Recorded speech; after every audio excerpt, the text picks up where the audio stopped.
In this video, I'll show you how to use text-to-speech in Canva. Open your Canva design. On the left side, click Apps. Search for text-to-speech.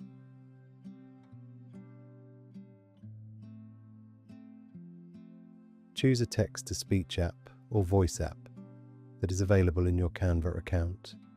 Open the app. Type or paste the text you want to turn into speech. Choose the voice, language, or style if those options are available.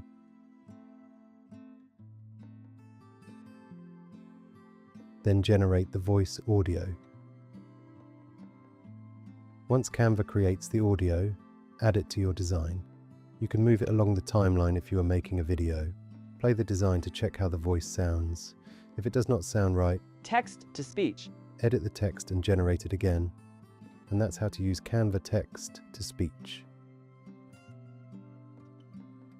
Text to speech.